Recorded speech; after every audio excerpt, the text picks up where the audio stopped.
Bonjour à tous, mon nom est Benoît, j'espère que vous allez bien. Dans cette capsule, j'aimerais aborder avec vous quelle loi?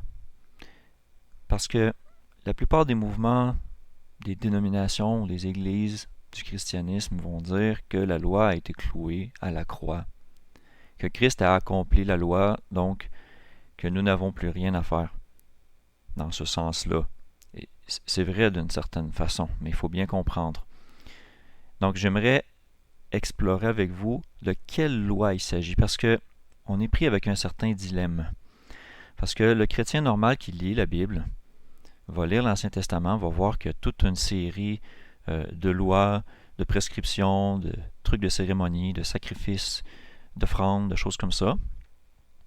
Et quand il va arriver au Nouveau Testament, ou s'il a connu seulement que le Nouveau Testament, il va arriver à des notions clairement qui font référence à des choses qu'il faut faire et d'autres qu'il ne faut pas faire.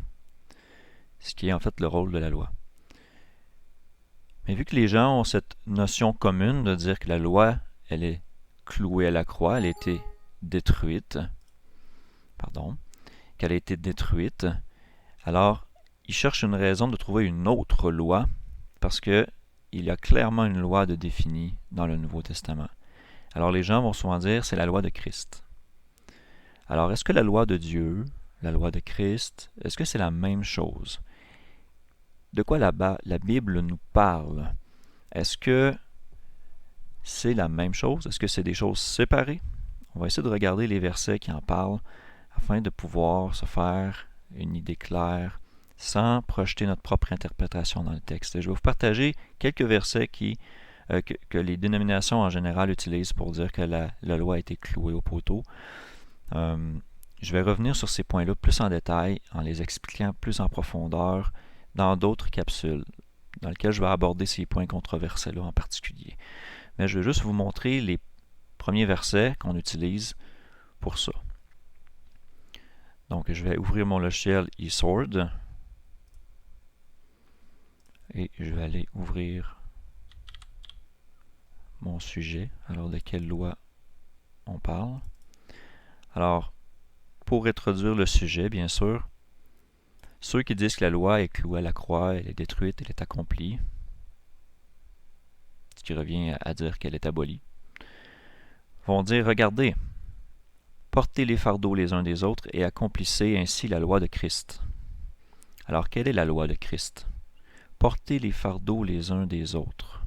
Et là, ici, on parle, frère, si un homme a été surpris en quelque faute, vous qui êtes spirituel, redressez-le dans un esprit de douceur. Prends garde à toi-même, de peur que tu ne sois aussi tenté. On parle de quoi ici? Ici, le mot faute peut être expliqué comme péché aussi. Redressez-le dans un esprit de douceur et prends garde à toi-même, de peur que toi aussi tu ne sois tenté. Donc, qu'est-ce que Christ est venu faire ici pour nous? Lui qui était sans péché, il a porté la peine de nos péchés. Donc, il a porté nos fardeaux, le fardeau de nos péchés. Et c'est exactement ça ici qu'on parle en Galates 6. Si on accomplit la loi de Christ, ainsi on porte les fardeaux des autres, on porte les péchés des autres, dans le sens que nous sommes tous les membres les uns des autres. Alors nous sommes supposés nous exhorter à ne pas pécher. Et la Bible définit elle-même qu'est-ce que le péché. Le péché est la transgression de la loi. Maintenant, ces versets-là sont connus, mais les gens raisonnent en disant, oui, mais quelle loi? Et c'est le but de cette capsule. Et regardez, d'autres passages qui sont utilisés pour parler de la loi de Christ. 1 Corinthiens 9. Ici, Paul dit, quoique je sois libre à l'égard de tous, c'est-à-dire qu'il n'est l'esclave de personne, d'aucun homme, d'aucune tradition des hommes, je me suis assujetti à tous, je me suis rendu serviteur à tous, afin de gagner un plus grand nombre. J'ai été comme juif avec les juifs, afin de gagner les juifs, comme sous la loi avec ceux qui sont sous la loi. Et il y aura une autre capsule qui va parler de qu'est-ce qu'être sous la loi. C'est quelque chose, c'est une notion qui a besoin de très bien être comprise pour pouvoir cerner l'harmonie du texte. Afin de gagner ceux qui sont sous la loi. Comme sans loi, avec ceux qui sont sans loi. Et là, il précise, je ne suis pas sans loi. Il dit, quoique je ne sois pas sans loi à l'égard de Dieu, puisque je suis sous la loi de Christ, afin de gagner ceux qui sont sans loi. Donc ici, il fait une allusion encore à la loi de Christ. Et il dit, je suis libre à l'égard de tous, mais je me suis assujetti à vous tous. Alors il porte les fardeaux des autres. Est-ce que vous comprenez la loi de Christ? C'est porter les fardeaux des autres. Et maintenant, on en fait une règle très générale. On dit, oui, mais nous sommes sous la loi de Christ. Mais qu'est-ce que ça veut dire la loi de Christ? Alors souvent, les gens vont la ramener à la loi de l'amour. Aimer Dieu plus que tout et aimer son prochain comme soi-même. Et vous, si vous voulez savoir vers quoi ça pointe, ces deux grandes lois de l'amour que Christ nous a données, effectivement, et qu'il nous a données avant la croix, allez voir la capsule « La loi d'amour » pour bien comprendre de quoi qu'il en est question. Pardon. Un autre passage qui est utilisé ici pour dire que nous sommes libres. Nous sommes libres de faire ce que nous voulons. Galates 5.1. Tenez-vous donc ferme dans la liberté dont Christ vous a rendu libre, et ne vous remettez pas de nouveau sous le joug de la servitude. Et là, ici, les gens vont dire, se remettre sous le joug de la servitude, c'est retourner à la loi, c'est de faire la loi. Ils vont dire que c'est ça, se remettre à la servitude. Mes amis, de quoi Christ est venu nous libérer? Est-ce qu'il est venu nous libérer du standard de justice et de droiture de Dieu, ou il est venu nous libérer de nos péchés? De quoi êtes-vous libre? C'est la question que je vous pose. De quoi sommes-nous libres par Christ? Est-ce que nous sommes libres d'ignorer le standard de droiture et de sainteté de Dieu? Galates 5.16. Alors il dit, « Marchez selon l'esprit, et vous n'accomplirez pas les désirs de la chair. » Et là, il y a toute une thématique aussi qui tourne autour de ça en Romains. La chair, l'esprit, tout ça. Et ici, il énonce clairement qu'est-ce que les désirs de la chair, qu'est-ce que c'est, et qui sont contraires à ceux de l'esprit. Il le dit ici au verset 5-17. Car la chair a des désirs contraires à l'esprit, et l'esprit en a des contraires à la chair. Ce sont deux choses opposées l'une à l'autre, de telle sorte que vous ne faites pas les choses que vous voudriez. Alors si vous êtes conduite par l'esprit, vous n'êtes point sous la loi. On va reprendre ce concept-là de sous la loi. Pas dans cette capsule, dans une autre capsule. Je vous invite à visionner la capsule sous la loi ou sous la grâce. Et là, ici, il commence à énumérer les œuvres de la chair, qu'on va voir un peu plus tard. En Romains 8.2. Ici, on a un peu la même vision, philosophie de dire que nous sommes libres. Il n'y a donc aucune condamnation pour ceux qui sont en Jésus-Christ, qui marchent non selon la chair, mais selon l'esprit. Parce que la loi de l'esprit de vie, qui est en Jésus le Christ, m'a affranchi de la loi du péché et de la mort. Donc ici, on parle aussi d'une loi. En Romains, il y a plusieurs types de lois dans lesquelles on parle. Il faut vraiment faire attention et rester dans le contexte. La loi du péché et de la mort, c'est la transgression de la loi. En fait, c'est le péché, c'est ce qui nous lie au péché. Le péché, le salaire, la récompense du péché, c'est la mort. Et il explique ici en Romains 8.7, l'affection de la chair, c'est-à-dire se affectionner, s'attacher aux choses de la chair, c'est contraire à Dieu, c'est une inimitié. Car la chair ne peut pas se soumettre à la loi de Dieu. En effet, elle ne le peut pas. Or, ceux qui sont dans la chair ne peuvent plaire à Dieu. Intéressant de dire que la chair ne peut pas plaire à Dieu, ne se soumet pas à la loi de Dieu. Ainsi, on ne peut pas comprendre la véritable nature de la loi par notre chair. On doit la comprendre par l'esprit. Donc, je reviens à un autre point, le prochain verset, Colossiens 2, dans lequel les gens se servent, et beaucoup de gens se servent de ce passage-là, pour dire que la loi, elle était clouée à la croix, elle était annulée. Regardez la phrase, et on va l'examiner dans les points controversés, mais je vous dis, ça ne veut pas dire ce que les gens y prêtent. C'est marqué, il a effacé ce qui était contre nous, l'obligation des ordonnances qui s'élevaient contre nous, il l'a entièrement annulé en l'attachant à la croix. D'autres traductions, comme la Louis II, vont dire en la clouant à la croix, mais le phrasé est très similaire d'une traduction à l'autre. Donc, qu'est-ce qui a été effacé ici? La loi ou le péché? On doit partir avec une prémisse de base. Si moi je souhaite prouver que la loi est annulée, je vais me servir de ce passage-là pour dire que c'est le cas. Mais est-ce que c'est vraiment ça que le texte dit? Je crois pas, non. On va le regarder dans les points controversés, mais ça ici, clairement, on fait une allusion à la loi, on va dire mosaïque, à la loi de Dieu donnée à Moïse, parce qu'un peu plus loin, 2 versets plus loin, on parle au sujet du manger, du boire, au sujet d'un jour de fête, d'une nouvelle lune ou des sabbats. Donc, on va regarder cette traduction-là dans les points controversés. Un autre passage qui est utilisé pour dire que la loi est annulée, c'est Éphésiens 2,15. Il y en a d'autres, mais c'est des erreurs de compréhension. On va les regarder ensemble. Quand j'aurai le temps, j'essaierai de regarder avec vous les interprétations qui sont harmonieuses avec le reste de la Bible. Ici, Éphésiens 2,15 dit « Ayant détruit en sa chair l'inimitié, la loi des préceptes, laquelle consistait en ordonnance, afin qu'il formât en lui-même des deux un seul homme nouveau, après avoir fait la paix. » Donc, alors ici, on dit encore ce qui séparait nous de lui, ou des deux peuples, ou des juifs et des gentils, peu importe, c'était la loi. Alors, il a détruit la loi dans sa chair. C'est un petit peu ça la logique qu'on avance. Ça ne parle pas du tout de ça ici, entre autres. Si on regarde le contexte d'Éphésiens 2, on parle de rassembler en un seul corps les juifs, les croyants et les non-croyants. D'accord? Un autre passage, c'est Romains 10,4, qui semble assez évident. Regardez, car Christ est la fin de la loi, pour la justification de tout croyant, ou de toute personne qui a la foi, ou qui croit. Okay? Donc, ici, ça peut paraître assez évident. N'oubliez jamais que quand vous lisez un texte, vous regardez par les yeux du traducteur. Maintenant, ce qu'on va faire quand on va regarder ces points controversés-là, on va aller voir l'origine des mots. On va aller voir la concordance. On va aller regarder l'abondance des versets. On va aller regarder si c'est harmonieux avec le reste du texte. On va aller regarder ces détails-là. Mais les gens, le but ici, c'était de vous montrer les passages que les gens utilisent pour dire « Ah oui, mais regardez, la loi, elle est abolie. » Mais dans tous les autres passages que je vais vous montrer dans le restant de cette capsule, font clairement allusion à une loi ou à des principes de la loi. Donc, on est aux prises avec un dilemme. Si on dit nous-mêmes que la loi est abolie, alors on doit en recréer une nouvelle. Et si on dit que la loi n'est pas abolie, il faut avoir un peu d'autres défis, en fait, de compréhension. Il faut bien comprendre les choses.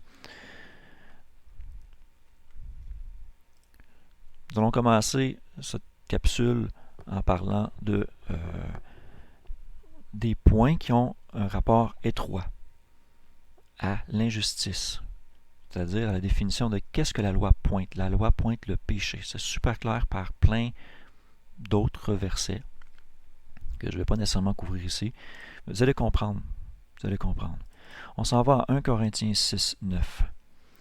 Ici, Paul donne le standard de justice. Regardez, ne savez-vous pas que les injustes n'hériteront pas le royaume de Dieu? Là, ici, je vais changer de mode.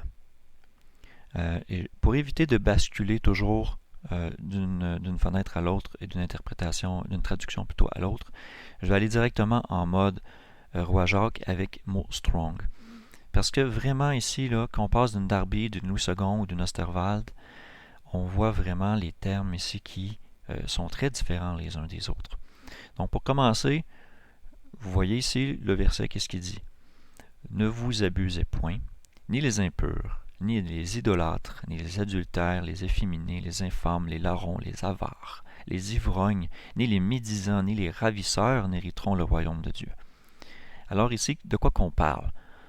On parle de quelqu'un qui est injuste.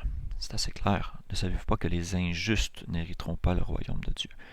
Quand on parle de la loi de Dieu, on parle d'un standard de justice, on parle d'un standard de droiture. Alors Paul ici, clairement, renvoie à des éléments de cette loi-là. C'est inévitable. Si j'essaie de définir ces termes-là ici, seulement par le Nouveau Testament, ce n'est pas à moi d'essayer de dire « Ah oui, mais impur, qu'est-ce que ça veut dire? » ou « idolâtre, qu'est-ce que ça veut dire? » « Adultère, qu'est-ce que ça veut dire? » Et j'ai ma propre signification, j'ai ma propre interprétation que je vais projeter dans le texte. Non.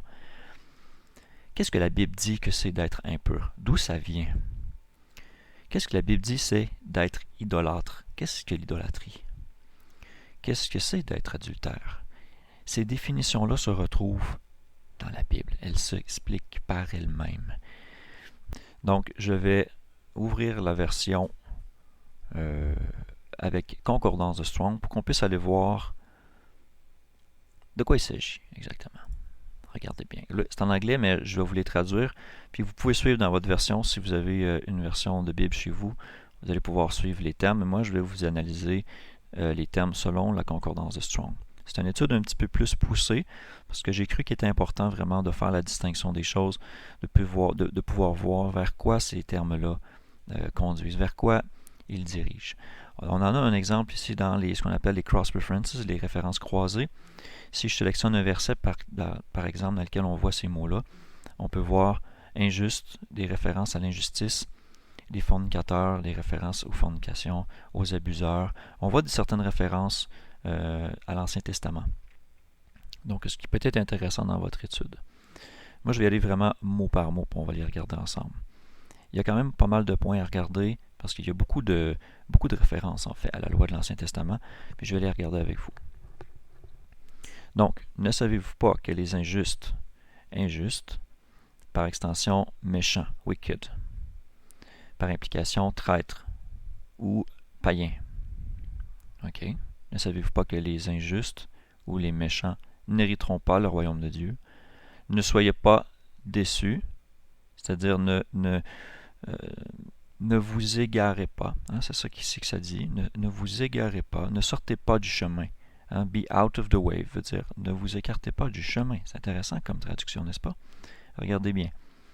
Ni les fornicateurs. Fornicateur, le mot est pornos. Ça vous rappelle un terme? Pornographie. Graphie veut dire image. Porno veut dire fornication. Alors, image de fornication, pornographie. Alors, le terme fornicateur ici est pornos, qui veut dire un débauché, un libertin, un fornicateur, une prostituée. Ces règles-là se réfèrent directement à Lévitique, okay? Au standard d'immoralité sexuelle. Aux idolâtres, eidolatres, de la base grecque 3000, une image ou un culte fait à une image, ou évidemment de mettre quelque chose de plus important devant Dieu, c'est-à-dire d'en faire un Dieu pour nous.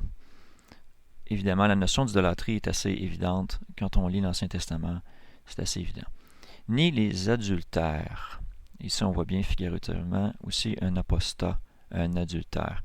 Comme par exemple, si vous dites être chrétien, mais que vous fêtez une fête comme l'Halloween, qui est une fête de la mort, des squelettes, des fantômes, de ces choses-là, c'est une fête adultère.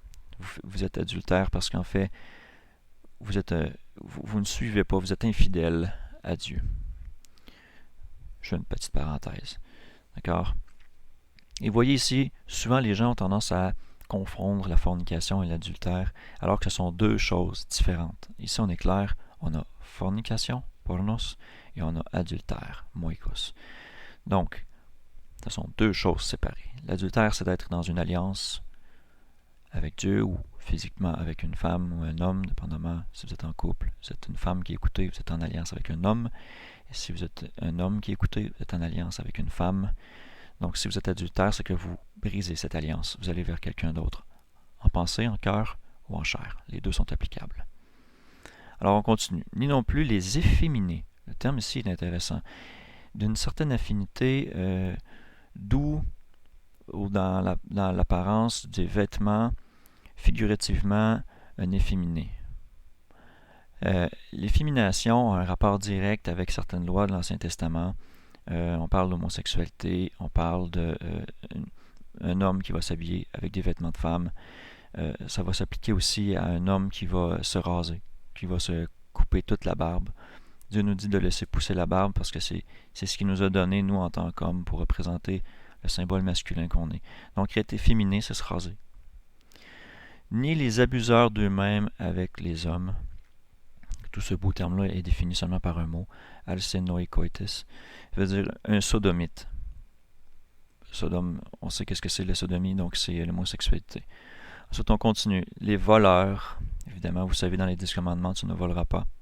D'accord? Les convoiteurs, ici on parle de eager for gain, avaricieux. Okay? Quelqu'un qui en veut toujours plus. Drunkards, ici c'est défini comme étant l'ivresse. En fait, souvent on va dire je peux boire un peu d'alcool, tant que je ne tombe pas dans l'ivresse, c'est pas un péché. Eh bien, moi je dis, si vous buvez un peu d'alcool, vous êtes déjà sur la voie de vous rendre ivre. Réfléchissez à ça. Il y a d'autres mots aussi qui sont interprétés comme étant drunkenness, ivresse. mais on parle seulement d'intoxiquer. Dès qu'on commence à boire de l'alcool, on est intoxiqué. On a une toxine. L'alcool est une toxine pour le corps. On continue. Revilers. Qu'est-ce que ça veut dire? Abusif. Abusif. Ou encore qui maudit. Quelqu'un qui va dire en mal les autres. Ou qui va être violent un peu. Hein. On pourrait comprendre ça.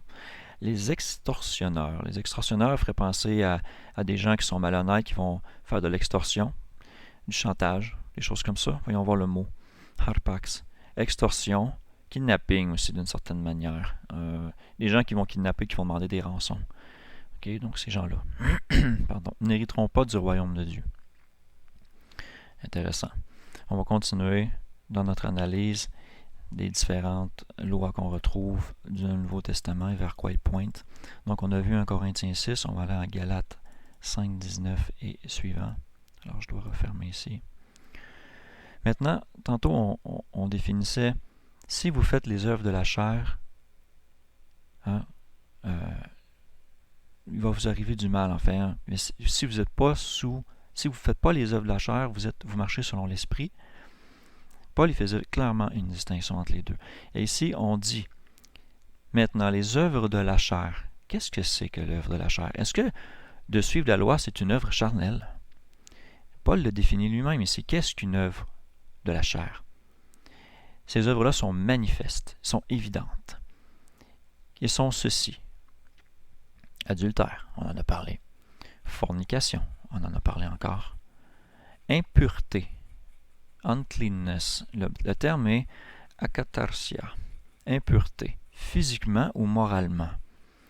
L'impureté aussi est quelque chose qui est défini dans l'Ancien Testament par toutes sortes d'impuretés physiques. Hein, le sang, des différentes impuretés physiques. Et Christ aussi a parlé des impuretés qui viennent du cœur, quelque chose qui souille un homme. Donc, c'est un terme qui peut s'appliquer aux deux aspects. Lasciviousness veut dire une dérivation, sometime, un peu, ça a rapport avec la convoitise, en fait, on peut le voir. Hein? OK. La luxure, convoitise de la chair. L'idolâtrie, encore une fois. Ici, on parle de sorcellerie, witchcraft, magie. Le terme est intéressant. Regardez, pharmakeia. Pharmacie, hein, les médicaments, dans ce temps-là, c'était perçu comme étant de la magie, comme un pouvoir extérieur à Dieu. C'est le terme grec. Okay, ça ne veut pas nécessairement dire que c'est vrai, dans le sens que la pharmacie est quelque chose qui est entièrement opposé à Dieu, qui est comparé à la sorcellerie. Maintenant, il faut comprendre les choses un peu plus.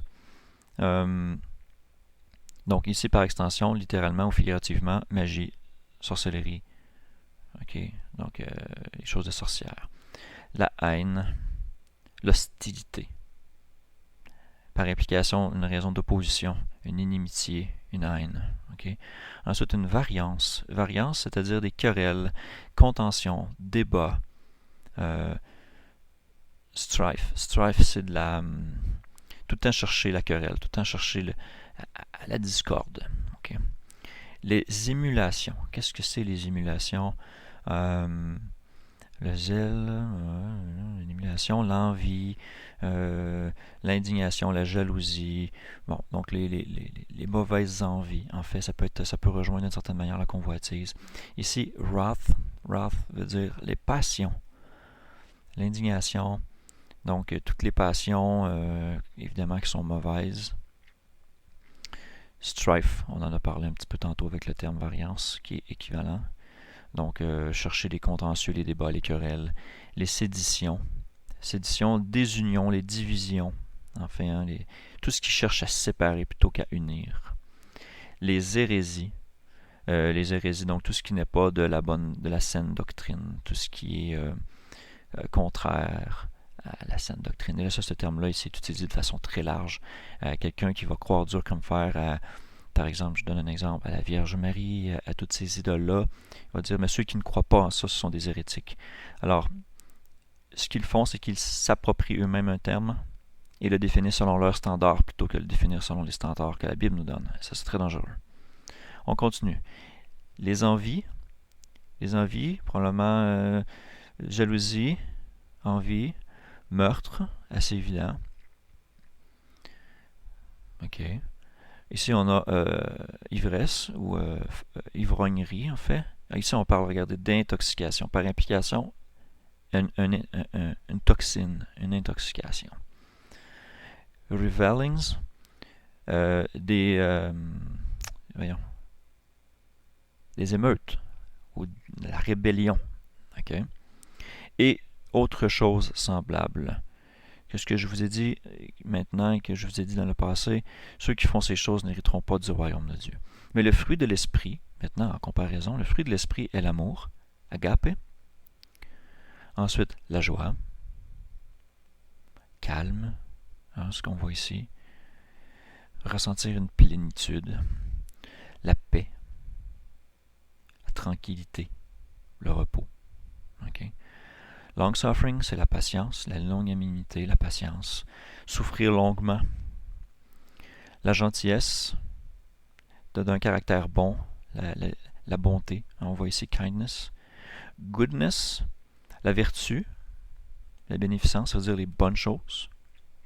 Et la foi, évidemment, de croire, la foi. Meekness veut dire humilité, l'humilité. La tempérance ou encore le contrôle de soi, très important. Et contre ces choses, il n'y a pas de loi. Si vous prenez ces fruits de l'esprit-là et que vous les comparez à l'Ancien Testament, vous ne trouverez rien. Pourquoi? Parce que la loi parle du péché. La loi pointe le péché. Elle pointe des choses auxquelles il faut s'abstenir de faire. Alors si on marche selon l'esprit, on ne fera pas ces mauvaises choses-là, on va faire les bonnes. Et ici, clairement, il définit le standard de justice également. Il le définit selon la loi de Dieu. D'accord? On continue. Alors, on est en Galates 5. On va aller un peu plus loin. On va aller en 1 Timothée 1, autour du verset 8. Alors, ici, Paul dit à Timothée, « Mais nous savons que la loi est bonne si un homme l'utilise légitimement, d'une bonne manière, d'une façon agréable et selon les règles. » Regardez ici, « specifically agreeable to the rules ». Donc, ça me fait penser à un autre verset où Paul dit « L'athlète n'est pas couronné s'il n'a pas couru selon les règles. » Faites le lien. Vous devez faire le lien. C'est très important. Alors, sachant ceci, que la loi n'est pas faite pour l'homme juste, équitable, innocent, saint, mais pour celui qui est sans loi. Anomos. Nomos veut dire loi, anomos veut dire sans loi, carrément. Quelqu'un qui n'a pas de loi, un transgresseur, un méchant. Et un désobéissant, ici, veut dire désobéissant, insubordonné, unruly, rebelle. D'accord?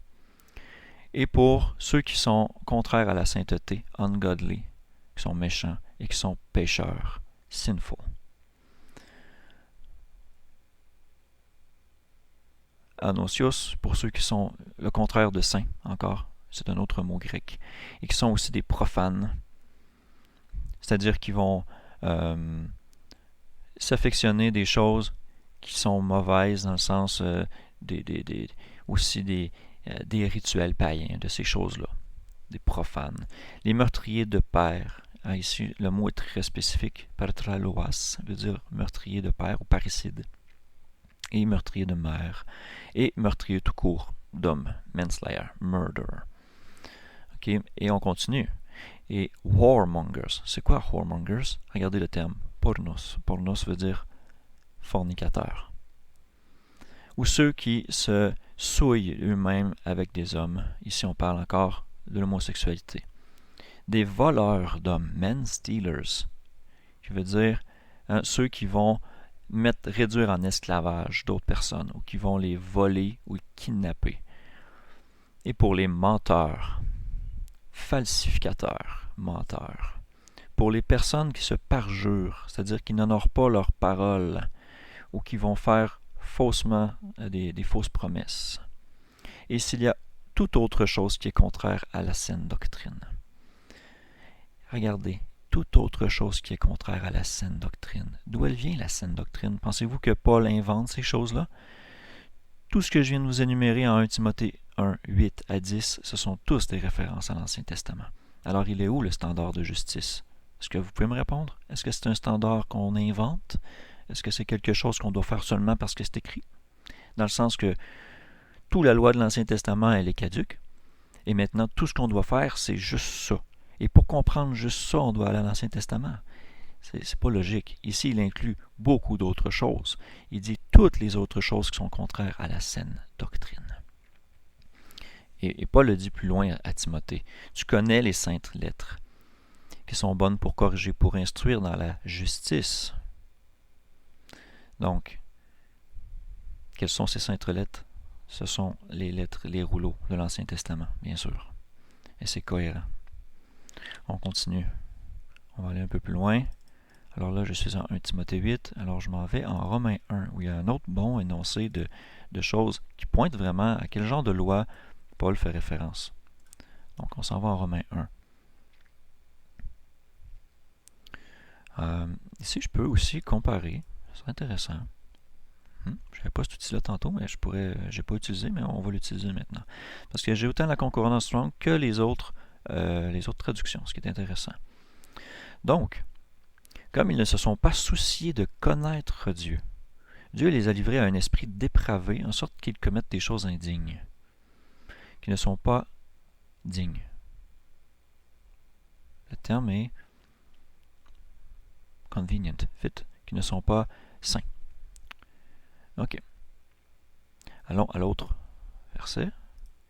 Et là, on a beaucoup de définitions. Étant rempli de toute injustice, d'impureté, de méchanceté, d'avarie, de meurtre, querelle, tromperie, malignité. On va voir les termes. Étant rempli de toute injustice. Injustice, c'est le terme adikia, qui veut dire injustice, d'une qualité, d'un sens moral, de savoir ce qui est juste ou injuste. On dit ici iniquité, ce qui est aussi péché, rempli de toutes sortes de péchés, ou de méchanceté ou de choses mauvaises. Et là, on énumère encore en fornication, porneia, fornication. Ici, ils disent incluant l'adultère ou l'inceste. Bon, pour moi, la fornication et l'adultère, c'est quelque chose de différent. On l'a vu dans les mots tantôt. La méchanceté, wickedness, poneria. Donc encore là, méchanceté, iniquité, malice, chercher le mal, convoitise, avarice, extorsion, frauduleuse. Okay.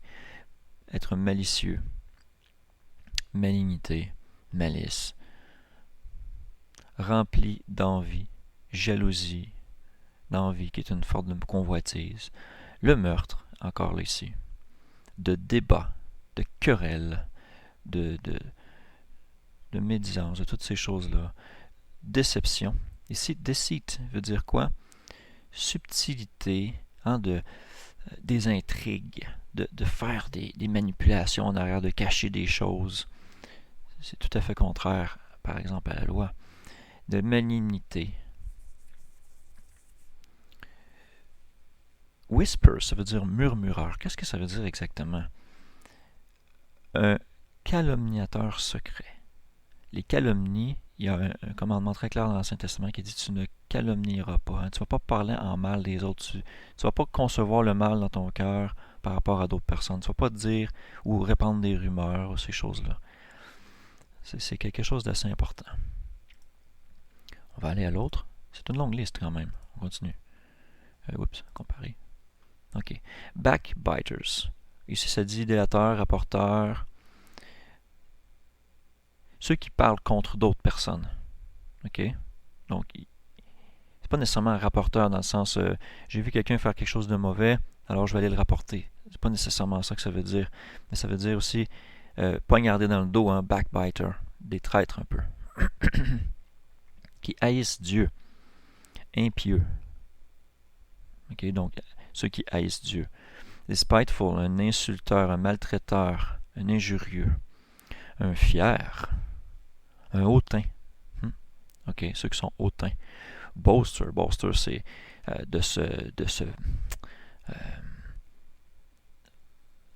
voyons, le terme ne vient pas, mais je regarde dans les traductions, là. Inventeur, ingénieux, rebelle, leurs parents. Vantard, voilà. C'est la Darby qui me l'a donné. Vantard, c'est ce que je cherchais. Boaster.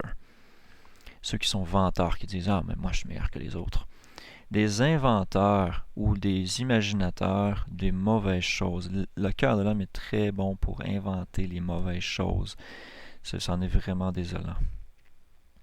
Désobéissant ou rebelle aux parents.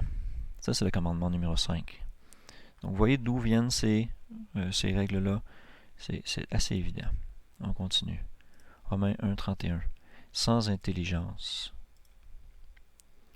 Sans intelligence, on dit fou ou sans connaissance, sans compréhension. Briseurs d'alliances, covenant breakers. Traîtres dans leurs alliances, dans leur entente. Sans affection naturelle.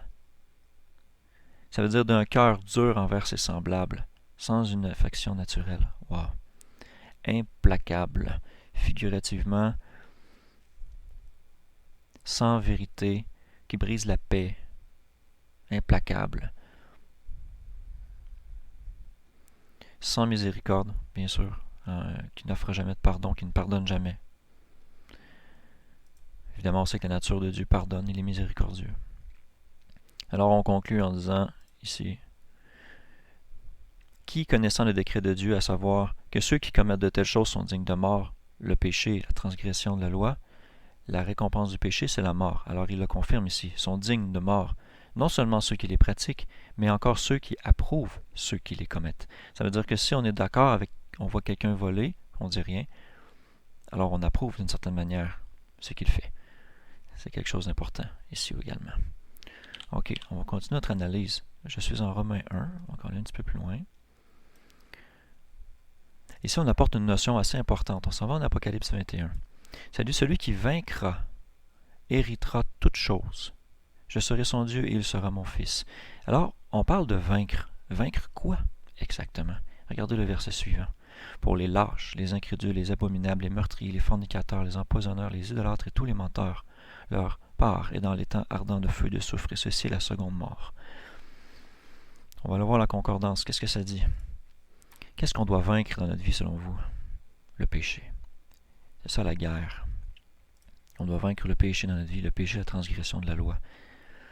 Celui qui conquérit, prévaut, a la victoire, gagnera ou héritera toute chose, deviendra un héritage ou un héritier de toute chose. Et je serai son Dieu et il sera mon fils. Ok? Allons voir ici. Mais pour les lâches, on dit fearful, c'est le mot deilus, qui veut dire timide, sans foi. Donc si tu n'as pas la foi, tu as peur. Mais si tu es rempli de foi, tu n'as pas peur, car tu crois en Dieu, tu crois en son pouvoir, tu crois aux promesses. Intéressant. Et aussi à ceux qui ne croient pas. Et là, quelle est la différence ici entre les deux? Celui qui ne croit pas est sans foi, est un infidèle, un non-croyant. Alors, ici, on parle particulièrement de l'aspect de la peur. Quelqu'un qui a peur, mais il y a un lien avec la foi, bien sûr. Mais on voit qu'être spécifiquement sans foi, c'est quelque chose de différent dans le terme. Abominable. Qu'est-ce qui est abominable? Comment on se rend abominable aux yeux de Dieu? Qui est dégoûtant, par implication détesté. Être abominable. Relisez le Lévitique 11, dans lequel Dieu énonce son standard de sainteté. Ensuite, les meurtriers. Évidemment. Un bandit public. Homicide, évidemment, un meurtrier. Whoremongers, on a vu que c'était fornication. Je vais voir si le terme est encore, voilà, porneia ou pornos. Encore là, on parle d'immoralité sexuelle, spécifiquement, ou de fornication. Et les sorciers, pharmakeos. Okay. Les empoisonneurs, de là vient le terme empoisonneur, les magiciens et les sorciers. Les idolâtres, évidemment, on le sait. Et tous les menteurs, donc les parjures, ceux qui ne sont pas vrais, les hypocrites. Or, on leur part dans le lac de feu, qui est la seconde mort. D'où toutes ces choses viennent? Ils viennent des lois de l'Ancien Testament, mes amis. Ok, je continue.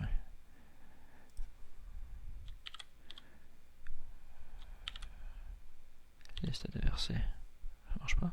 Je vais retourner. Pourquoi j'ai plus accès à mes listes de versets? Parce que je suis en mode comparé. Désolé du petit contretemps. Ok, on est en Apocalypse. Allons un peu plus loin. Je vais aborder le terme un peu plus subtil d'un autre péché, en fait. On en a parlé ici un peu pour les lâches et les incrédules. On va aller toucher ce thème-là plus en Hébreux 3. Regardez bien. Ici, on parle de ceux qui étaient au désert. Paul parle de ceux qui ont tenté Dieu, qui ont vu ses œuvres pendant 40 ans. Que Dieu fut irrité contre cette génération et leur dit, « Leur cœur s'égare toujours et ils n'ont pas connu mes voies. Aussi j'ai juré dans ma colère, ils n'entreront pas dans mon repos. » Ici, c'est important de comprendre l'utilisation des mots et de comprendre le contexte de quoi Paul parle ici. Et il dit, on voit là les autres versets, je ne les lirai pas nécessairement, mais il dit, « Aujourd'hui, si vous entendez sa voix, n'endurcissez pas vos cœurs, comme il arriva lors de la contestation au désert, où les gens murmurèrent, puis dirent, est-ce que c'est pour nous amener au désert, pour nous faire mourir, que tu nous as fait sortir d'Égypte? » Vous voyez l'incrédulité dans ces paroles. Alors ici, et contre qui Dieu fut-il irrité pendant 40 ans? N'est-ce pas contre ceux qui péchèrent, c'est-à-dire qui ont fait la transgression de la loi, dont les corps tombèrent dans le désert? Je n'ai pas les versets spécifiques, mais il y a seulement 2 personnes, sur environ 2 millions de personnes. Il y a 2 personnes qui sont sorties d'Égypte et qui sont entrées en terre promise. Et il est spécifié pourquoi? Parce qu'ils ont marché selon la droiture, selon la volonté de Dieu. Il s'agit de Caleb et de Josué. Faites le ratio. 2 personnes sur environ 2 millions. Parce qu'on dit 600 000 hommes, sans compter les femmes et les enfants. Si on fait une moyenne, qu'on dit que chaque homme avait sa femme, puis un enfant, ça fait environ 2 millions. Si on remonte un petit peu, 1 200 000, 2 millions. Donc seulement 2 personnes sont entrées dans la terre promise. La terre promise qui est l'image du royaume de Dieu, du repos des justes dans le royaume. Alors ici, et à qui jura-t-il qui n'entrerait pas dans son repos, si ce n'était à ceux qui s'étaient rebellés? Donc ici, on voit aussi que leur rébellion, de se refuser de se conformer à des standards de justice, aux standards de droiture de Dieu, c'est une rébellion. Il ne put rentrer dans la terre promise à cause de cette rébellion-là. Mais pourquoi? Parce que en Hébreux 4.1, on le dit, pourquoi il ne put rentrer. Aussi, voyons-nous qu'ils ne purent y entrer à cause de leur incrédulité. Donc, ils ne croyaient pas que Dieu les ferait mourir au désert. Ils ne croyaient pas. Ils disent, mais non, Dieu, il nous a sauvés, c'est sûrement pour nous sauver. Il va nous emmener en terre promise, c'est certain. Mais non, ils ne s'y sont pas rendus. Ils sont restés, ils ont tombé dans le désert parce qu'ils ont péché, parce qu'ils se sont rebellés. Et pourquoi ils se sont rebellés? À cause de leur incrédulité. Ici, le terme est quoi? Unbelief. Unfaithfulness. Disobedient. Désobéissant. C'est assez important. C'est très important. Si on passe en Hébreux 4, on voit ici, je retournais dans l'Osterval pour fin de clarté. Craignons donc que la promesse d'entrer dans son repos nous étant laissée, quelqu'un de vous ne paraisse y avoir renoncé, car l'heureuse promesse nous a été faite aussi bien qu'à eux. Ici, le terme heureuse promesse, c'est bonne nouvelle. Savez-vous qu'est-ce qui est traduit aussi autre par bonne nouvelle? Évangile. Regardez. The gospel preach. Et quels sont les termes? Prêcher. Regardez ici. Egalizo veut dire évangile. L'évangile leur a été prêché à nous aussi bien qu'à eux. Est-ce que vous comprenez les implications de ça? Quelle est la bonne nouvelle de l'Évangile? Est-ce que ça remet en question votre définition de l'Évangile? Moi, ça l'a remis en question, en tout cas. La désobéissance, être rebelle, pratiquer le péché, ne pas voir qu'est-ce que le standard de justice de Dieu est pour le chrétien. C'est une rébellion. Ça fait partie de l'Évangile. Et l'Évangile a été prêché aussi à ceux qui étaient dans le désert, dans l'Ancien Testament, du temps de Moïse, quand ils ont sorti du désert. C'est assez important. Et pourquoi ils ont été rebelles? Regardez. Ils ont reçu cette parole eux aussi. Mais cette parole n'avait pas été entendue, il ne leur servit point. La parole qu'ils avaient entendue, ne leur servit point. Parce que ceux qui l'entendirent n'y ajoutèrent pas de foi. Ils n'y crurent pas. Et maintenant, on dit, à ceux qui ont cru, nous entrons dans le repos. Et ici, c'est une phrase clé que les gens vont utiliser pour dire, regardez, on croit, on entre dans le repos. Le sabbat, c'est le repos. Donc si je crois, je suis dans le sabbat. Vraiment. Vous êtes vraiment sûr de cette interprétation-là, que c'est harmonieux avec tous les autres passages? Je suis désolé, non. Ça va être l'objet d'une autre capsule, particulièrement le sabbat, et bien comprendre cette formulation-là ici. On va expliquer les termes repos. On va expliquer le contexte déjà que je suis en train de toucher ici, d'une manière plus précise. Le lien avec l'incrédulité, avec un certain jour, on parle du 7e jour et tout ça. Et ici, on voit qu'il reste au peuple de Dieu un repos de sabbat. On ne parle pas seulement d'un repos dans la foi. Ici, Paul a utilisé le terme sabbatismos, veut dire repos de sabbat. Okay, donc, on va le regarder plus en détail. C'est vraiment triste qu'il y ait beaucoup de gens qui ratent ce standard de justice-là, cette relation, cette chance-là qu'on a d'avoir avec Dieu par le sabbat. C'est quelque chose de tout à fait merveilleux. Ça peut paraître très lourd quand on n'est pas habitué à ça, mais si on est motivé par l'Esprit, il n'y a absolument rien d'impossible. Dieu va nous montrer ses standards de justice. C'est notre intelligence qui souvent nous joue des tours. Et aussi l'envie de notre chair de dire « Ah, c'est trop difficile, ça ne me tente pas ». Réfléchissez. Quelle est la première chose que les gens au désert ont désobéi? En Exode 16. Allez lire Exode 16. C'était de faire le sabbat. Il leur a dit « Jusqu'à combien de temps refuserez-vous de suivre mes lois? » Effectivement. Ok, on continue. On est en Hébreu 4. Je fais une petite excursion. On va aller en Jacques 2. Évidemment, ici, je reprends ce passage-là quand je parle de la foi, la foi et la loi. Je reprends ce passage-là dans différentes capsules parce que c'est un passage qui est charnière, qui contient plein d'éléments. Regardez ici. Mes frères, que la foi que vous avez en notre Seigneur Jésus le Christ glorifié soit exempte d'exception de personne, c'est-à-dire de favoritisme, qu'elle ne soit sans favoritisme. Il est décrit qu'est-ce que le favoritisme ici. Ça fait une allusion directe à la loi de l'Ancien Testament. Et il a dit ici, si vous accomplissez la loi royale, qui est le roi? C'est Dieu, c'est Jésus notre roi, mais c'est le Père qui a donné la royauté à Christ, qui à son tour va nous la donner, va nous permettre d'être roi à ses côtés. Il dit, si vous accomplissez la loi royale, et à quoi fait-il allusion aussi en parlant de la loi royale? Tu aimeras ton prochain comme toi-même. Allez voir en Lévitique 19-18, le standard de c'est quoi la loi royale. Si vous faites exception de personne, vous commettez un péché, étant convaincu par la loi d'être transgresseur. N'est-ce pas assez clair? Une exception de personne, c'est clairement défini dans la loi. Deutéronome 1,17. Vous n'aurez point égard à l'apparence des personnes dans le jugement. Vous écouterez le petit comme le grand et vous ne craindrez personne, car le jugement est à Dieu. Okay, il y en a d'autres. Il y en a plusieurs autres. Circoncisez donc votre cœur et ne raidissez plus votre cou, ne soyez plus rebelles. Il l'a exhorté je ne sais pas combien de fois. Okay? Et que tu observes les commandements de l'Éternel et ses statuts. C'est toujours la même chose.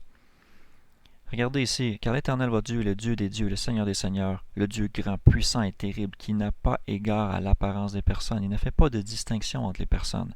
Vous faites ce qui est bien, vous allez être récompensé. Vous faites ce qui est mal, vous allez être puni. Il ne fait pas d'exception.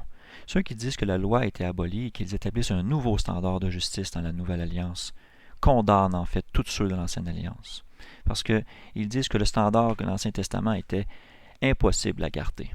Donc, de cette logique-là, ces gens-là disent que Dieu est un Dieu injuste, qu'il a donné un standard de justice à un certain groupe de personnes et qu'il a donné un autre standard de justice à un autre groupe de personnes.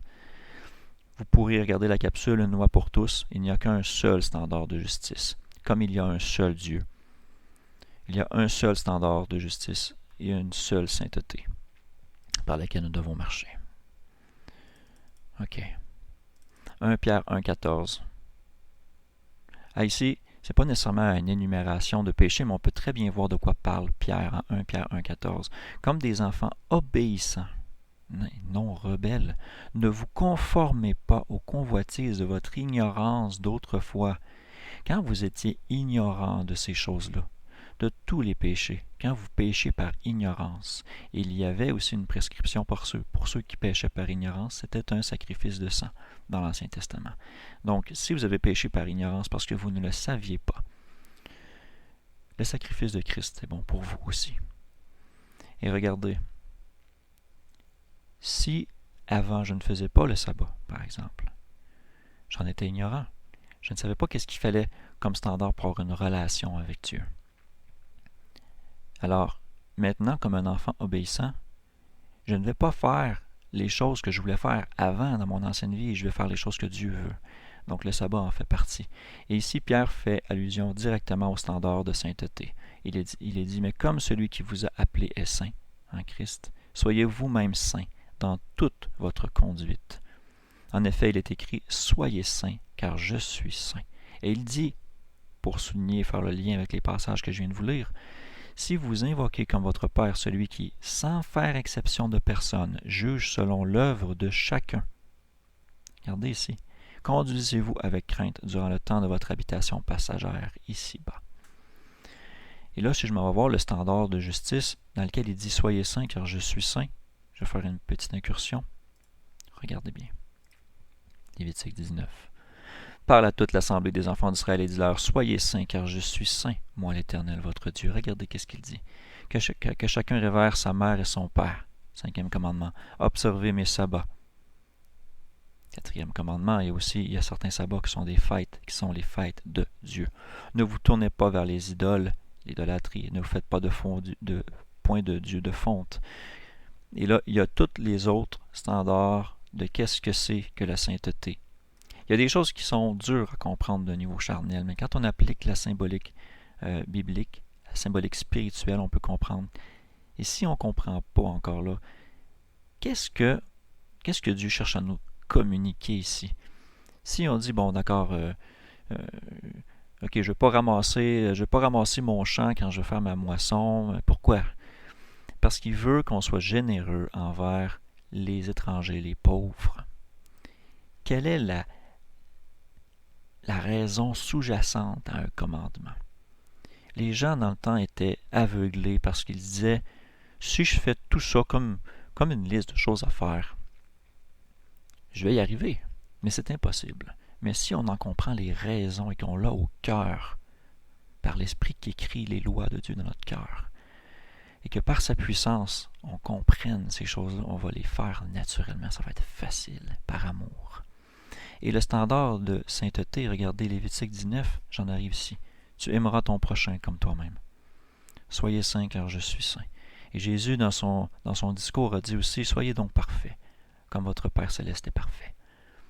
S'il vous plaît, mes frères et mes sœurs, ne dites pas que la loi est abolie. Le standard de justice de Dieu demeure. Dieu ne change pas. Jésus est le même hier, aujourd'hui et demain. Dieu, il n'y a aucun nombre de changements ni variations. Dieu ne change pas, et c'est la raison pourquoi les enfants de Jacob ne sont pas consumés, c'est qu'il est encore miséricordieux. Ne vous détournez pas de son standard de justice en essayant de pousser votre propre compréhension dans le texte. Soyez honnête. Alors retournons. Tout ça à partir de Jacques, 1 Pierre. Je suis allé en Lévitique 19. En Exode 23, on a aussi un autre standard, bien sûr. Regardez. Tu ne suivras pas la multitude pour faire le mal. Et lorsque tu témoigneras dans un procès, tu ne te détourneras pas pour suivre le plus grand nombre et pervertir le droit. Tu ne favoriseras pas le pauvre en son procès. Encore là, il ne fait pas exception de personne. Tu vas juger selon la justice, selon des faits, puis selon est-ce que ces choses-là sont bonnes ou sont mauvaises, selon quel standard, selon moi ce que je décide, non, selon ce qu'il est écrit dans le standard de justice de Dieu. Voilà. Maintenant, on cherche à définir, tu ne suivras point la multitude pour faire le mal. Qu'est-ce que la notion du mal, du bien? On ne doit pas l'interpréter par nous-mêmes. Encore là, la Bible nous donne une interprétation. Quand on lui a posé la question à Jésus, un maître s'était approché et lui dit, « Bon maître, que dois-je faire de bien pour avoir la vie éternelle? » Il lui répondit, « Pourquoi m'appelles-tu bon? Personne n'est bon, sauf Dieu seul. » Évidemment, il faisait référence au standard de sainteté parfait. Et si tu veux entrer dans la vie, toi, en tant qu'humain, si tu veux entrer dans la vie, garde les commandements. Et ici, il dit, lesquels? Il y avait tellement de commandements, de traditions, de toutes sortes de choses. Il dit, mais lesquels? Sur lesquels dois-je mettre ma priorité? Jésus a ramené la priorité à quel commandement selon vous? Tu ne feras pas de meurtre, Tu ne commettras pas d'adultère, tu ne déroberas pas de vol, tu ne diras pas de faux témoignages, honore ton père et ta mère, tu aimeras ton prochain comme toi-même. Il n'était pas pour toutes les énumérer puis commencer à tout déblatérer tous les commandements. Cet homme-là les savait. Mais il lui a énuméré le standard de justice et la référence que c'était la loi de Dieu et non pas la loi des hommes. Tu aimeras ton prochain comme toi-même. Dans une autre section, en Marc, on parle de la même chose. Même question. Bon maître, que dois-je faire pour hériter de la vie éternelle? Jésus lui dit, pourquoi m'appelles-tu bon? Personne n'est bon, sauf Dieu seul. Tu connais les commandements. L'adultère, pas de meurtre, pas de vol, pas de faux témoignages, ne commets pas de fraude. Pas de fraude. Honore ton père et ta mère. À quoi il fait allusion ici? Est-ce que c'est notre liberté de nous à dire, ah oui, mais ça c'était des choses avant la croix. Maintenant que Jésus est mort sur la croix, ces standards-là, ça ne pique plus. Non, c'est hypocrite de dire ça. On ne peut pas dire ça. C'est impossible.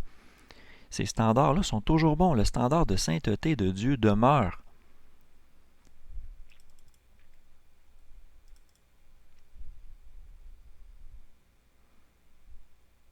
Évidemment, ça c'est un passage que je parle dans la loi, dans la foi ou la loi, et dans la foi en tant que telle. Mais ici, il dit bien, sachant que l'homme est justifié non par les œuvres de la loi, mais par la foi en Jésus le Christ. Nous avons nous-mêmes cru en Christ afin d'être justifiés par la foi en Christ et non par les œuvres de la loi, parce que nulle chair ne sera justifiée par les œuvres de la loi. Réfléchissez un peu, la loi pointe quoi? La loi pointe le péché. Est-ce que s'abstenir du mal, c'est simplement ce qu'il faut faire? Non, pas du tout. C'est une chose, il faut s'abstenir de mal faire, mais ensuite il faut faire bien. Vous comprenez? C'est pas nécessairement, comment je pourrais dire, explicite. Il faut bien comprendre. Si je cherche à être juste en faisant la loi, c'est-à-dire en regardant, ça dit, je ne ferai pas d'adultère, parfait, je ne ferai pas d'adultère. Si je l'applique seulement dans une compréhension charnelle, je vais passer à côté de la vraie cible. Je vais passer à côté de la cible. On sait que pécher, c'est manquer la cible. Donc, on ne peut pas être justifié parce qu'on a tous péché, on a tous commis une erreur à quelque part, à un moment ou à un autre, et on a besoin du salut qui vient par la foi en Christ, en foi en son sacrifice expiatoire pour nos péchés. Il est mort pour abolir le péché, pour détruire, l'effacer dans votre vie. N'y retournez pas, ne retournez pas dans le péché. C'est super important. Et le péché se définit comment? Il se définit par la transgression de la loi. Quelle loi? On vient de le voir. On vient de le voir. C'est le standard de justice de Dieu qui est énoncé dans l'Ancien Testament. Maintenant, il y a des nuances à faire. Est-ce qu'un sacrifice d'animal est un standard de justice? Pas du tout. Est-ce que je vais être plus juste si je tue un animal? Non. Pas du tout. Et en plus, les sacrifices d'animaux pointaient vers le sacrifice ultime de Christ. Et ça, on en parle dans la capsule sur les alliances. Si ça vous intéresse, vous écouterez cette capsule-là. OK, je continue. De l'admission de Paul lui-même en Romains 7, regardez. La loi est sainte. Le commandement est saint, juste et bon. Maintenant, il dit, est-ce que ce qui est bon m'a-t-il donné la mort? Non. C'est moi qui, en désobéissant, en manquant la cible, est en train de mourir. Et c'est ça qui explique ici. Nous savons que la loi, elle est spirituelle, mais moi, je suis charnel. Charnel en voulant dire que j'obéis à des convoitises charnelles. Rappelez-vous, les convoitises de la chair, les œuvres de la chair et les œuvres de l'esprit. Et on fait clairement une allusion à l'œuvre de la chair. C'est quoi? Ce sont de violer la loi. Ce sont des transgressions de la loi. Et regardez ici, qu'est-ce qu'il dit? Je continue en 7.22. Je prends plaisir à la loi de Dieu, selon l'homme intérieur. Donc, à l'intérieur de moi, dans ma compréhension, dans mon esprit, j'ai un plaisir à la loi de Dieu. Je la comprends, je la fais. Et ici, les gens qui disent que nous sommes libres ou qui vont dire que la loi est une servitude, regardez, je vois dans mes membres, mais je vois une autre loi dans mes membres qui combat contre la loi de mon esprit, qui me rend captif sous la loi du péché. La loi du péché, c'est la transgression. C'est qu'une fois que tu as péché, tu es coupable de mort.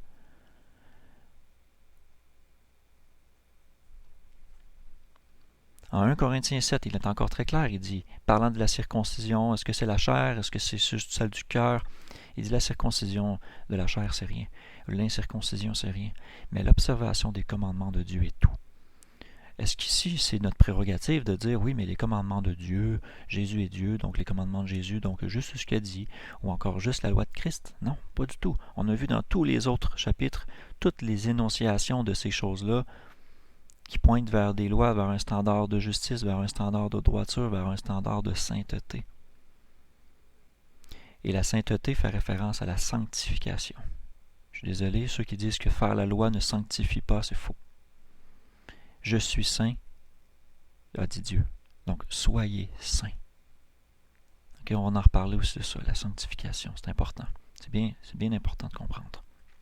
Parce qu'il y a quelques versets qui laissent supposer qu'aussitôt qu'on a cru en Jésus, qu'on a accepté son sacrifice, on est saint.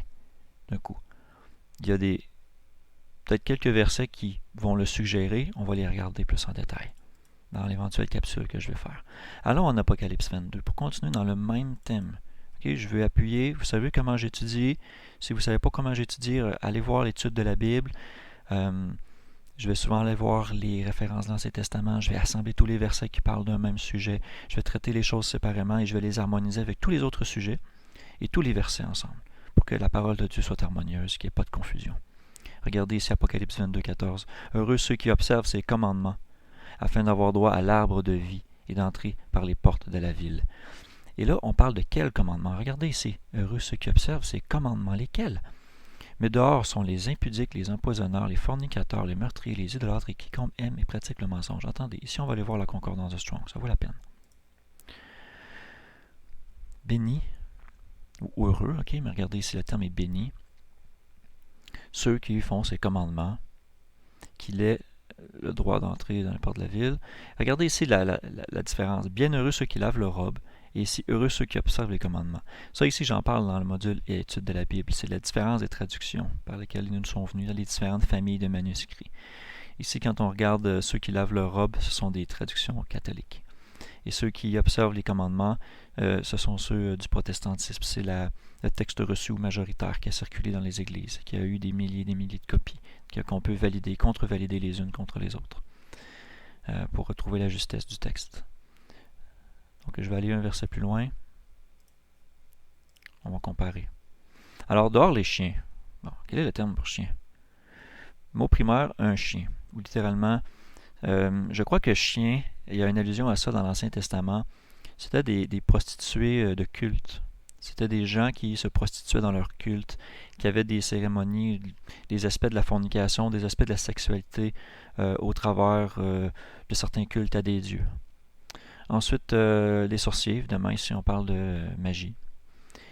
Warmongers, on sait que c'est pornos, c'est fornication, immoralité sexuelle. Les meurtriers, les idolâtres, et quiconque aime et conçoit ou fabrique un mensonge ou qui mente. Ça vient d'où ce standard de justice-là? Pouvez-vous le dire? Est-ce que Dieu ment?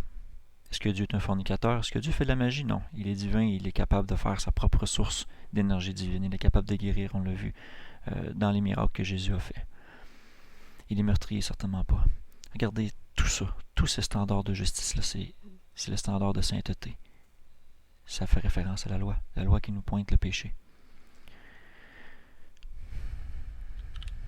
Ok. Alors, je suis encore en mode comparé. Je retourne dans l'Asterwald. Ok, je m'en vais vers la liste, la fin de la liste. Je suis en Apocalypse 22. En fait, je suis rendu plus loin un peu ici. Alors, je m'en vais à 2 Timothée 2,10. Regardez. Ici, il parle de l'impie qui aura lieu avec toute la force de Satan, avec des prodiges, des faux miracles, la puissance. Et regardez avec quoi il va séduire les nations, il va séduire le monde. Toutes les séductions de l'iniquité. L'iniquité ici, c'est péché, transgression de la loi. Le terme iniquité veut dire transgression de la loi, regardez bien. Je m'en vais ici.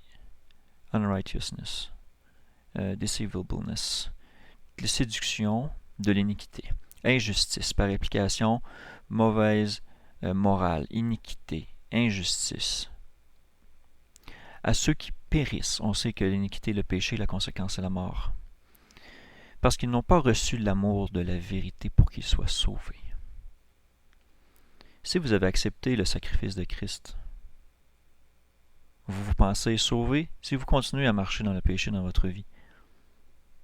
Sanctifiez-vous. Éloignez-vous de l'iniquité. C'est écrit, quiconque prononce le nom du Seigneur, qu'il s'éloigne de l'iniquité. Jean, en 1 Jean 3, va dire, quiconque a cette espérance en lui se purifie comme lui est pur.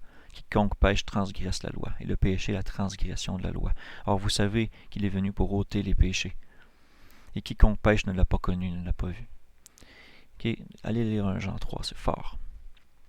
Par rapport à ça, et c'est totalement harmonieux avec ce qu'on vient de vous expliquer, avec ce que je viens de vous partager. Je vais encore ici retourner à ma liste.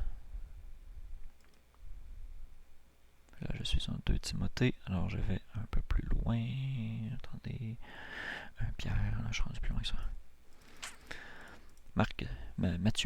Matthieu 7. Ici, un verset ou une série de versets très importants, qui est souvent très mal interprété. Regardez, ici il parle de mauvais prophètes, de mauvaises personnes, qui vont introduire des mauvaises doctrines. Okay? Moi qui vous parle de porter attention à la loi, qui est un standard de justice, dans le sens qu'il pointe le péché, il pointe ce vers quoi on doit s'abstenir en majorité du temps. Ici, c'est carrément comparé. Quand Christ dit « Tout bon arbre porte des bons fruits, mais le mauvais arbre porte de mauvais fruits. » Et ici, vous les reconnaîtrez, ces gens-là, à leurs fruits. Ce n'est pas tout homme ou toute personne qui me dit « Seigneur, Seigneur, qui entrera dans le royaume des cieux, mais celui qui fait la volonté de mon Père qui est dans les cieux. » Plusieurs de ceux qui l'appellent Jésus Seigneur, regardez le contexte à qui ça s'adresse. Plusieurs me diront à ce jour-là, Seigneur, Seigneur, n'avons-nous pas prophétisé en ton nom? N'avons-nous pas parlé de toi? N'avons-nous pas des prédictions qui se sont réalisées en ton nom? N'avons-nous pas chassé des démons? Je connais plusieurs groupes qui présentement mettent ça de l'avant. C'est une très bonne chose de vouloir guérir, de vouloir prophétiser, de vouloir chasser les démons. Mais ces gens-là ne reconnaissent pas le rôle de la loi dans la vie d'un chrétien et ça les conduit au péché. Et le péché, c'est la mort. Et regardez ce qu'ici Christ dit. C'est un avertissement solennel qui nous sert. Il parle des chrétiens ici. Il dit, n'avons-nous pas prophétisé, n'avons-nous pas chassé des démons en ton nom, et n'avons-nous pas fait plusieurs miracles en ton nom? Et je leur dirai ouvertement, c'est-à-dire devant tout le monde, je ne vous ai jamais connu. Retirez-vous de moi, vous qui faites métier d'iniquité. Et ici, vous qui pratiquez ou qui accomplissez l'iniquité. Attendez, je vais y aller.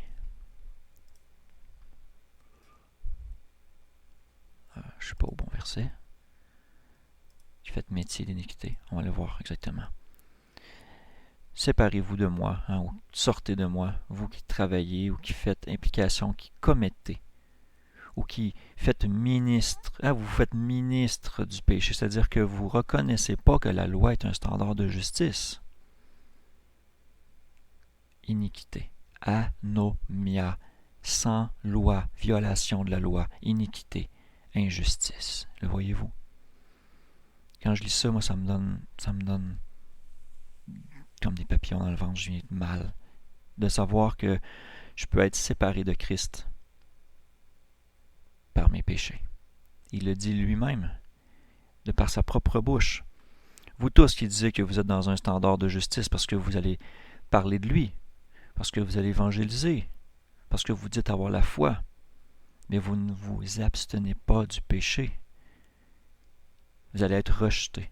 Comment vous pouvez dire « Je suis en Christ, je suis en lui, je fais partie de son corps », comme la femme et l'homme s'unissent ensemble pour faire une seule chair. L'homme et la femme sont le symbole pour Christ et l'Église, qui s'unissent en un seul corps. Si lui est sans péché, l'épouse devra être sans péché. Sinon, qu'est-ce qui va se passer? Ceux qui se croient en Christ et qui portent en eux du péché seront expulsés, arrachés. Il y a plein d'autres comparaisons qu'on voit dans la Bible par rapport à ça. Le blé et l'ivraie. Laissez-les croître ensemble pendant un temps, et ensuite j'enverrai mes anges moissonner. On séparera le blé de l'ivraie. Le blé, on l'amassera dans mon grenier, et l'ivraie, la mauvaise herbe, l'assemblera en ballots, on la brûle au feu. Ce n'est pas assez clair? Si vous êtes bon, si vous portez des bons fruits comme le blé, vous allez aller dans les demeures éternelles et célestes au royaume de Dieu. Mais si vous pratiquez le péché, vous allez être séparés de Christ. Vous allez être séparés et jetés au feu. Et ça, c'est tout à fait harmonieux avec tous les autres passages qu'on vient de voir. Quiconque donc entend ces paroles que je dis et les met en pratique, je le comparais à un homme prudent qui a bâti sa maison sur le roc. Et là, il fait une autre parabole par rapport à ça. OK, on continue. C'est presque fini. Mais je pense que déjà, vous êtes capable de comprendre. On comprend bien. À ceux qui me disent que nous sommes libres en Christ, qu'on peut faire ce qu'on veut d'une certaine manière. Oui, mais les gens vont dire, ben non, on ne peut pas faire ce qu'on veut, on a quand même des choses à respecter. Et là, de dire, oui, mais il ne faut pas pécher. Oui, mais c'est quoi ta définition du péché? Oui, mais la définition du péché, c'est la transgression de la loi. Oui, mais quelle loi? Ah, mais la loi de Christ. Oui, mais la loi de Christ, c'est quoi? Vous ne pouvez pas vous en sortir si vous êtes honnête et que vous examinez tous les éléments que je viens de vous parler, cette logique fallacieuse que je viens de vous dire que les gens ont, ce que je viens juste de vous dire, vous ne pouvez pas vous en sortir. À moins que vous refusiez complètement de le voir, que vous vous fermiez les yeux, vous ne pouvez pas passer à côté. C'est tellement clair. Jésus ici le confirme. Pierre le confirme aussi dans un autre texte qui ça vient de me revenir à l'esprit, mais je pense que je ne l'ai pas mis dans ma liste de versets. Regardez, Jésus leur répondit, en vérité, je vous le dis, que quiconque s'adonne au péché est esclave du péché. Si donc le Fils vous affranchit, c'est-à-dire vous libère, vous serez véritablement libre. Là, Christ est venu pour nous libérer de quoi? Il est venu nous libérer du péché ou il est venu nous libérer de la loi? Est-ce qu'il est venu nous libérer du standard de sainteté de Dieu ou il est venu nous libérer de nos péchés, de nos transgressions de la loi? Alors s'il est venu nous libérer de nos péchés, il faut cesser de pratiquer le péché, mes amis. Et le péché est défini par la loi. C'est inévitable. Regardez, Romains 6, 18. Or, ayant été affranchis du péché, est-ce que vous êtes libre? Regardez, vous êtes devenus esclaves de la justice de la droiture. Il a dit ici, ne savez-vous pas de ce que si vous vous rendez esclave de quelqu'un pour lui obéir, vous êtes esclave de celui à qui vous obéissez. Et là, il fait une comparaison. Il dit soit du péché, pour la mort, soit de l'obéissance pour la justice. Il parle de quoi ici? Seulement l'obéissance de la foi? Il suffit de croire seulement? Non. On a vu dans tous les autres versets que c'est beaucoup plus que ça. Quand on regarde un verset comme Galates 5.1 qui dit « Ne vous remettez pas sous le joug de la servitude », on parle de la servitude du péché. Pierre dit « L'homme est esclave de ce qui a triomphé sur lui. Si le péché a triomphé sur vous, vous êtes esclave du péché. Mais si Christ a triomphé sur vous, vous êtes esclave de la justice de Dieu, c'est-à-dire du standard de sainteté qu'il représente. » C'est très important. En Romains 7, 27, il dit « Je rends grâce à Dieu par Jésus-Christ notre Seigneur. Je suis donc assujetti. » Assujetti, ça veut dire esclave. Moi-même, par l'Esprit, non pas par la chair, à la loi de Dieu. Mais par la chair, à la loi du péché. Voyez-vous, si on marche selon l'Esprit, on marchera dans la loi de Dieu. Mais si on marche selon la chair, qu'on n'y prête pas attention, on va pécher. Et je vous pose la question. Ceux qui disent que le sabbat est en Christ, par exemple, qu'est-ce que ça veut dire exactement? On va le voir dans une autre capsule, quand on va parler du sabbat et du repos en Christ, de cette vision-là des choses. Est-ce qu'elle est harmonieuse avec les restes des textes qu'on voit ici? Paul comprenait très bien de quoi il parlait. Regardez ici, anéantissons-nous donc la loi par la foi? Nullement. Au contraire, nous établissons la loi. Et regardez le terme ici qui est utilisé pour dire établissons ou establish. C'est istemi. Istemi veut dire continuer, apporter, alliance, établir, de brandir, de faire, de se tenir. Appointe, ça veut dire de prescrire. Nous prescrivons la loi. Nous établissons la loi. Nous continuons la loi. Nous apportons la loi. Comprenez-vous? Je ne peux pas le rendre plus clair que ça pour vous, mes amis. Je ne peux pas. Je vais finir cette capsule-là par un verset en Apocalypse 14, 12. On fait rapport ici à la marque de la bête. Ça sera un autre sujet de capsule, la marque de la bête. Mais regardez, c'est ici la patience des saints. Le standard de justice, quelle est-elle? Quelle est-elle? Ce sont ceux ici qui gardent les commandements de Dieu. Le standard de justice de Dieu, ce sont ses commandements. Et la foi de Jésus. Ça va rejoindre exactement ce que Jacques nous dit ici. La foi, sans les œuvres, sans la loi, est morte. Si vous dites j'ai la foi, mais que vous continuez à pécher, c'est que vous ne croyez pas vraiment que Dieu va punir et va sortir de lui tous ceux qui pratiquent le péché. C'est très important, mes amis. Donc, de quelle loi on parle? Et là, je vais faire la synthèse de tout ce qu'on a vu parce que je suis arrivé à la fin de la liste. Il y en a qui disent que la loi est abolie. Alors, en faisant cette démarche, ils se doivent d'établir un autre standard de justice qui est différent de celui de l'Ancien Testament. C'est une erreur parce que Dieu juge sans exception de personne. Il n'a pas établi plusieurs standards de justice. Il n'y a qu'un seul standard de justice par lequel on doit vivre ou on doit mourir. Certains versets qui sont controversés sont facilement explicables si on refuse de mettre sa propre compréhension dans le texte. Et si on regarde le texte, qu'est-ce qu'il nous dit? Et qu'on va voir le traducteur lui-même, n'a-t-il pas fait une erreur dans sa traduction? On va aller le voir dans les points controversés. Le standard de sainteté, il est écrit dans l'Ancien Testament. Cette bonne nouvelle a été annoncée à eux, aussi bien qu'à nous aujourd'hui. Dans le temps, eux, c'était les sacrifices des animaux, le sang des animaux, qui servait d'exemple d'expiation. C'est-à-dire que les gens devaient mourir pour leurs péchés. Et Dieu a permis pour un temps que ce soit un animal qui meurt à la place de cet homme ou de cette femme. Le sang de l'alliance par laquelle nous sommes scellés, si vous êtes chrétien, c'est le sang de Christ. Le standard de justice par lequel on doit marcher est le même que celui que Christ a marché. Je ne peux pas dire qu'on pourra atteindre la perfection. Même Paul le dit. Mais, mes amis, si on ne vise pas la cible, si on a une cible et qu'on ne vise pas cette cible-là, est-ce qu'on a des chances d'atteindre la cible? Du tout, on vise à côté. Mais si on vise la cible, on a beaucoup plus de chances de devenir de meilleur, de mieux en mieux et d'atteindre le centre de la cible. Vous êtes d'accord? Le terme péché dans le Nouveau Testament en grec est utilisé pour dire aussi manquer la cible. La cible, c'est la sainteté de Dieu. Soyez saints car je suis saint, a dit Dieu. Notre cible, c'est la sainteté. Nous sommes appelés à être saints. Et l'Esprit de Christ qui est en nous fait appeler vers le Père. Il nous fait marcher dans ses commandements par l'amour, par une compréhension spirituelle profonde de ce que se représente son standard de justice.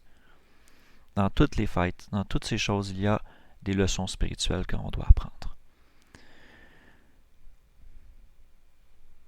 Ça fait pas mal le tour de ce que je voulais vous communiquer, de ce que je voulais vous partager. Je ne prendrai pas plus de votre temps. L'essentiel du message est vraiment bien communiqué, je crois.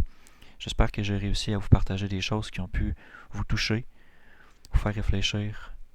J'espère que vous allez valider ce que je vous ai dit, que vous allez le chercher dans votre concordance, que vous allez revoir ces textes, que vous allez mettre à l'épreuve. Si vous avez des choses à commenter, à partager, partagez-le. Tant que vous ne cherchez pas le débat, mais que vous cherchez à unifier, à édifier, à bien comprendre quel est le standard de justice. Si vous avez ces choses-là à partager, je vous invite à le faire dans les commentaires. Merci beaucoup. Dieu vous bénisse tous. Et on se revoit dans une autre capsule. Au revoir mes amis.